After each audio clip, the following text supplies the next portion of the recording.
All right. So when you respond to a hypothetical, and I've already been with 17 women, that's crazy too.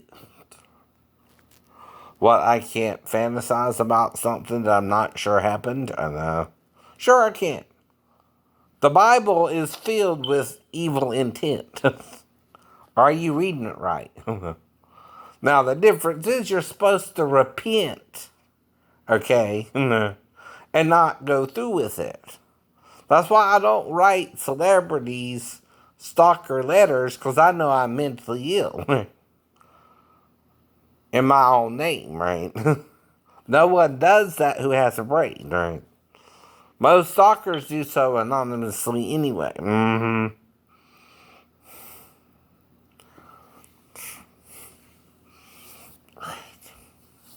Now, if I'm also disabled from a 3-story fall, I also am going to let them know that too.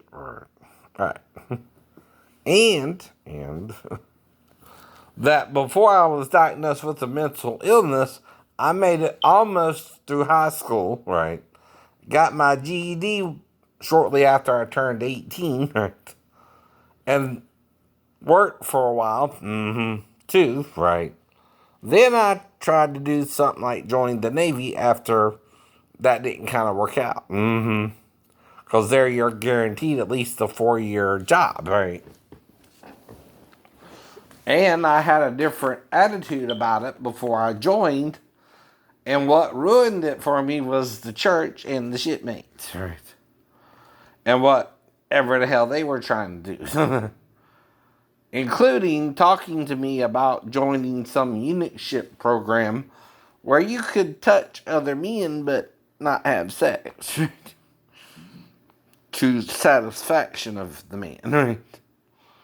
Now, until they started talking like that, I was kind of going along with it, but not quite, sure what was going on. Right? And, that's the thing about people trying to manipulate you sexually anyway. They're going to introduce you to a foreign idea you never heard of in Georgia growing up anyway. Me and my friends never even thought of jerking each other off or having sex with each other, like I said, right? Now, am I paranoid what the hell happened now because of them and all I've been through? Yeah. Though I didn't have a real issue until the wreck. Like I said anyway, and that was only a 2-day thing, right? Which is weird in and of itself, right? Which that's something you might could mention to somebody, right? And they might think, well, maybe God's looking out for him, period. Right? To be in and out a wreck where he don't know what the hell happened, but in and out the hospital in 2 days is what you would call miraculous, period, right?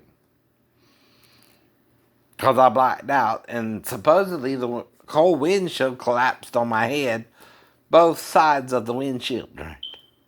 The whole thing, right? Not half, the whole thing, right? Which would explain either way why I might not remember anything, but again, it creates a problem for my stepbrother who was in the seat next to me, though. Who mysteriously died shortly after I was trying to get more information about it from him. Ain't that weird time to die for him? But again, I'm not mad about it. Like I said, no. I'm just trying to figure it out. Am I having some kind of prophet origin story here, right? Like Samson, right? Right? Or Elijah outrunning a chariot or something, right? Because normally you're in a car wreck, you're not out the hospital in 2 days. Nobody. Especially where the car crashes into the ground, right? See, the ground's a little bit different than crashing into even another car or even a tree, right? It's more solid, right? Which, like I said, the car would have to go airborne and crash down into the ground like this, then first, right? And that would knock the windshield on me and then fall backwards, I guess, like this. So it went boom, crashed into the ground, Knocked the windshield out on me, right? Probably when it landed, I know, with its rear tires, right? When it fell back, right? And then the windshield popped out, right? Right. Two. Not to mention, I don't even know how that happened, right? Now, the problem comes in now that I'm looking at the accident report and things like that, where again, two people were in the front seat. I was in the driver's and my stepbrother was in the passenger side, Marcine. And this is where it starts getting weird. The other brother wasn't injured at all. No cuts, no scars, no anything. But I still got the scars in my hand, Marcine. Because see, Roddy would, it looks like I put my hand in front of my face even like that. Though again, you said I'm crying and acting out. I don't remember none of that. I blacked the hell out. I don't remember shit. A damn thing I'm doing. So I'm asking you all the time. And I tried to ask little Roddy, but he clammed up and didn't say nothing. And then he's dead. In 2003. Mark dies around the same time, Ema too. Again, right? That's what I mean. That's what I mean. Aunt Janine and Uncle Harvey around the same time too, right? You know, conspiracy theory kind of seems the point there, right? Now, did I say anything about it until the fall either? No, right? There's no reason to say anything about it to anyone unless, again, they're trying to hurt you or something, usually, right? You know what I mean there, too. For no good reason. Like, you would be on base anyway if you did anything with your stepdaughter 20 days ago, or... Right. No, I didn't. That's called making a script up, because if something happened and she's in there with the mom, the child don't usually wake up the sleeping step-parent anyway.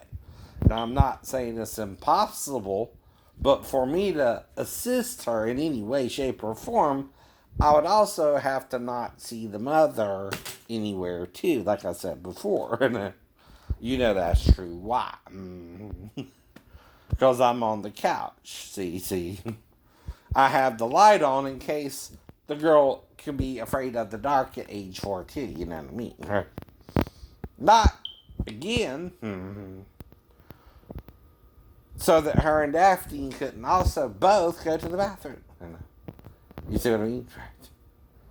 If case I was to see her in there and think she was alone with me anyway. I know. Right? I think.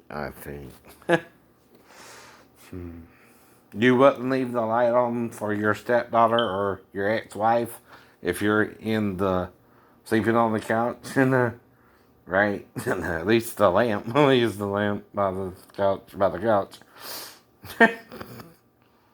Right? Right. Right. And that's not criminal, what I'm telling you anyway.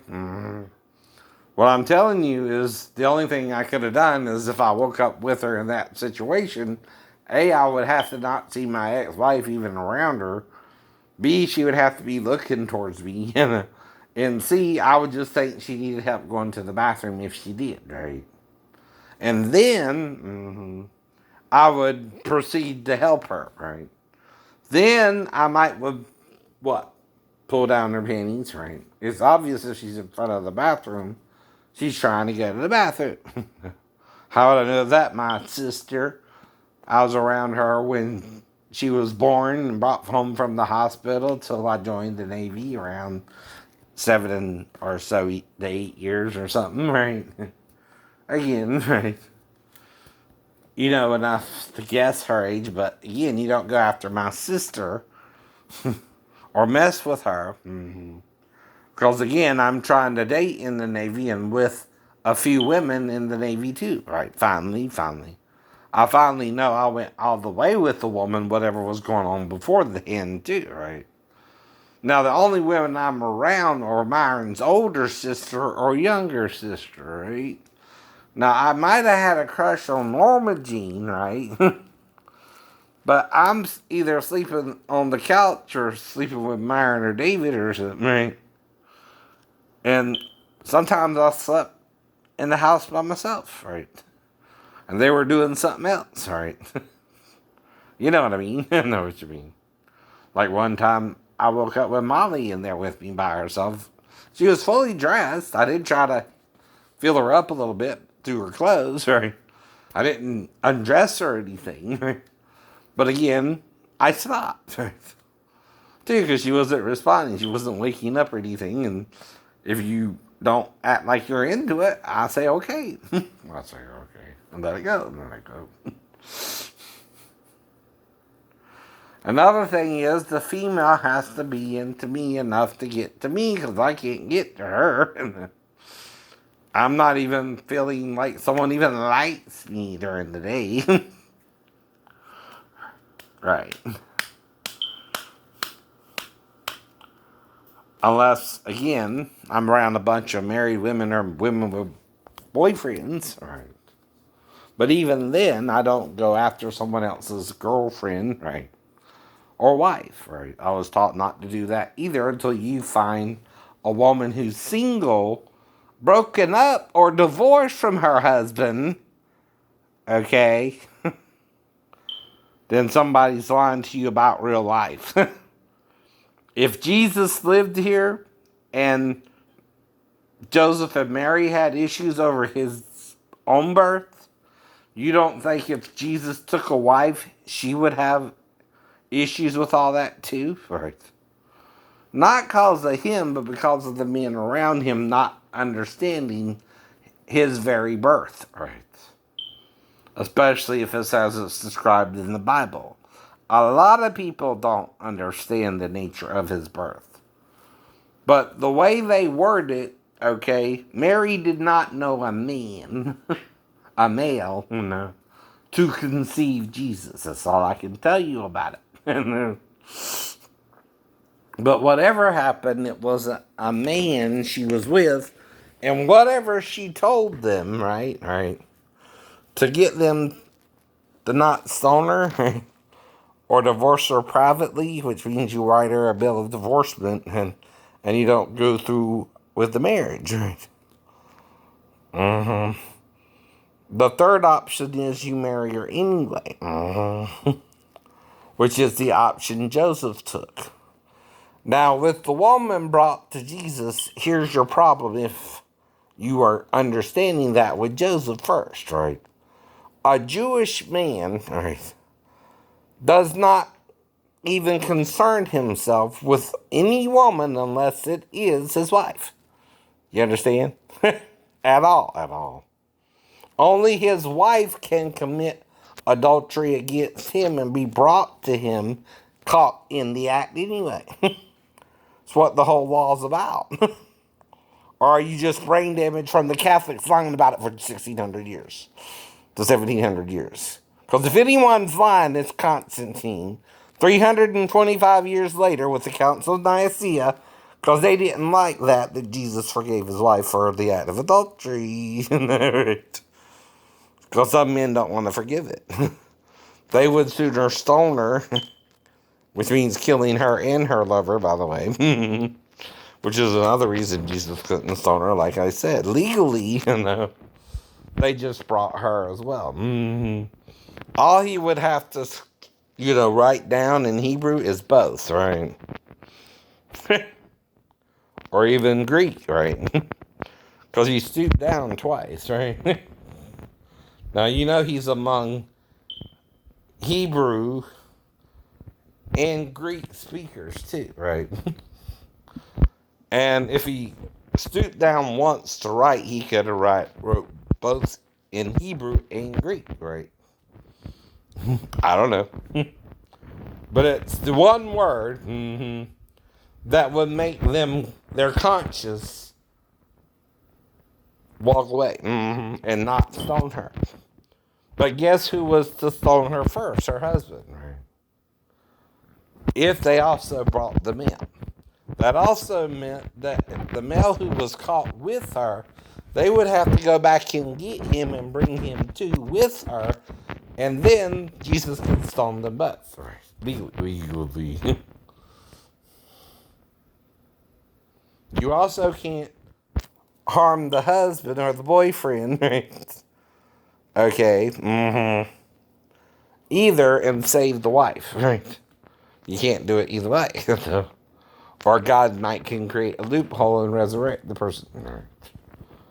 Because the person ain't trying to commit adultery with the woman if the woman is with a man, right?